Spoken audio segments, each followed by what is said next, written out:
السلام عليكم ورحمة الله وبركاته. بشار الأسد ما بيحبش الدم، ورقيق ورومانسي، وبيحب الموسيقى والثقافة، ومش هو اللي قتل السوريين. طب ازاي؟ هنشوف. بيقول مكتب الأمم المتحدة لتنسيق الشؤون الإنسانية وتقريره الصادر في 2023 إن 90% من السوريين بيعيشوا تحت خط الفقر. ووفقا لصحيفة إلاف السعودية بتبلغ ثروات عائلة الأسد 200 طن ذهب و16 مليار دولار و5 مليار يورو. بس وزارة الخارجية الأمريكية قدرت ثروة بشار الأسد وعيلته بمبلغ بين مليار أو 2 مليار دولار. ما هو طلع غلبان وقناع اهو يا سوريين، فيكوا ايه؟ المنطق بيقول إن تقرير الخارجية الأمريكية أقرب للتصديق، لأن بشار بقاله 13 سنة بيحارب شعبه، وأكيد صرف كتير على الحرب دي، غير بقى مصاريف البذخ اللي كان عايش فيها هو وعيلته. بس في الغالب بيكون صعب تحدد ثروات أي رئيس اتخلع. عندنا في مصر قلنا مبارك عنده 70 مليار، ولا شفنا حتى ربع جنيه مخروم. طب عيلة الأسد بقى فلوسها كانت بتيجي منين؟ عيلة الأسد كانت بتشارك في أنشطة إجرامية زي تهريب الآثار وتجارة الأسلحة والمخدرات وعمليات الحماية والابتزاز، وبيتم غسيل الأموال اللي بيكسبوها من خلال عمل شركات شرعية وكيانات غير ربحية. هم برضو اللي كانوا بيدوروها في سوريا، الورق ورقهم، الدفاتر دفاترهم. كمان عيلة شاليش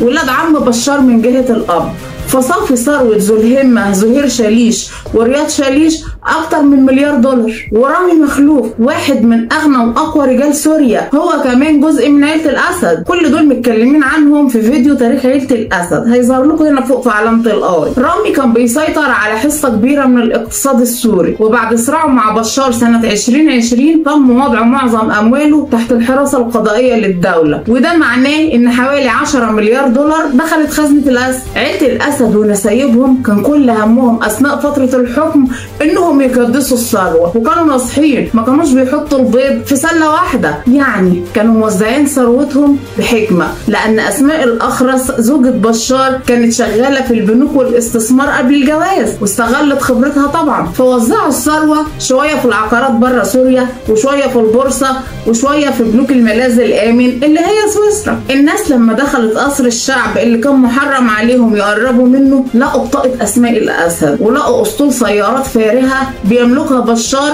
في الوقت اللي ما كانش فيه مواطن سوري معاه فلوس يشتري عجلة. ولسه الأغرب لم يأتي بقى، أصول الأسد اللي هم قصر الشعب وقصر ماهر أخوه وقصر اللاذقية طلعت مرتبطة بأنفاق مجهزة على أحدث نظم التكنولوجيا، ولها أزرار كهربائية بتشتغل بيها تحت الأرض، وبتوصل على البحر على طول علشان سهولة الهروب وقت الخطر. أما بقى بخصوص إنه ما بيحبش الدم وقلبه رهيف في حرام، فدي اتقالت في صحيفة التلجراف البريطانية إنه هو ما بيحبش الدم، بس عادي بقى إنه يدي أمر بقتل الناس، ما هو مش هيشوف دمهم وهو بيسيح. وفي نفس التقرير برضه بيقول الدكتور بشار الأسد إنه اختار التخصص في طب العيون بدل الجراحة لأنه عمره ما اتحمل إنه يشوف الدم. عمرك ما حضرت سيكشن الأناتومي يا دكتور؟ حصة التشريح بالنسبة لك ما كانتش موجودة؟ تعريص الجريدة باين إنه مدفوع الأجر. وفي وثائقي أعدته قناة BBC البريطانية سنة 2018 إنه كان بيميل للدروس والاطلاع والثقافة، وما كانتش في دماغه السياسة خالص، باين فعلا. والدليل إنه قعد على الكرسي 13 سنة يقتل في أهل سوريا. وكمان كان شاب خجول ورومانسي وبيحب الموسيقى. في بداية حكم بشار لما مسك الحكم سنة 2000 كان داخل على الناس بشكل متواضع، وكانوا كتير بيشوفوه وهو بيتغدى أو بيتعشى في مطاعم عادية، وقال أنا أحب أقضي وقتي بين الشعب مش في قصر الشعب. بس مع الوقت ظهرت حقيقة بشار، وخلال سنين حكمه اللي امتدت ل 24 سنة قضى أكتر من نصهم بيقتل في أهل سوريا وبيسرقهم. عيلته كانت متمسكة جدا بأسلوب معيشة فخم وحياة البذخ والرفاهية. حتى في عز الحرب اللي طحنوا فيها السوريين وشردوهم في بلاد الله ما تخلوش عن اهتماماتهم المكلفة ولا عيشتهم الفاخرة. طب قارون هذا العصر بقى راح فين؟ قبل أيام من سقوط نظام بشار مراته أسماء هربت مع أولادهم الثلاثة حافظ وزين وكريم، وراحوا موسكو، وكان في 20 شقة فخمة مستنياهم. يعني كان عندهم خطة قبل كده إن إقامتهم في روسيا هتطول، فاشتروا 20 شقة فخمة ليهم والأقرب أعوان، قيمتهم بين 30 ل 40 مليون دولار، وده وفقا لمنظمة جلوبال ويتنس،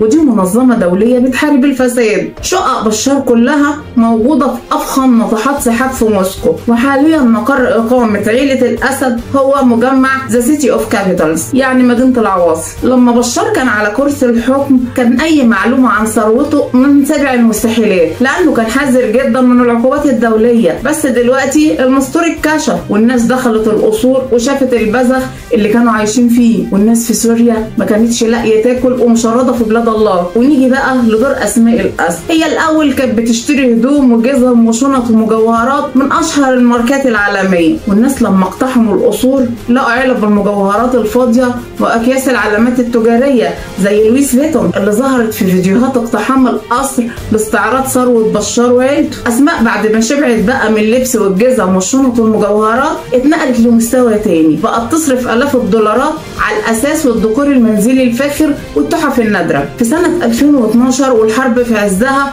سربت وثائق ويكيليكس إن الست أسماء عندها حب شديد جدا للبذخ، واشترت جزمة مرصعة بالكريستال ب $7,000 وصرفت $350,000 على ديكور قصور العيلة في عز الحرب. وقتها ما كانوش بيفكروا إنهم هيمشوا في يوم من الأيام، كان في دماغهم القضاء على الشعب، ما جاش في بالهم إن الشعب هيقضي عليهم. وفي نفس التوقيت في أول شهور الحرب السورية اتنشرت مقابلة ليها في مجلة فوج الأمريكية، وكانت بعنوان وردة في الصحراء. والصحفية ساعتها قعدت تمدح في أسماء وشيكتها، وإن إزاي عيلة الأسد عيلة ديمقراطية وبتركز على القيم العائلية، واتكلمت عن الثنائي العصري بشار وأسماء، وإنهم بيقضوا أجازتهم في أوروبا، وإنهم على علاقة بمشاهير هوليوود. السوريين شافوا الكلام ده من هنا واتجننوا أكتر وغضبهم زاد، وعندهم حق، هم ولادهم بيموتوا او معتقلين، يعني ارواح ولادهم رخيصه وبيتشردوا في بلاد الله، وفي نفس الوقت الست اسماء قاعده بتصرف على الديكور والجزم. ساعتها المجله سحبت المقاله دي ومسحت اي اثر ليها على النت،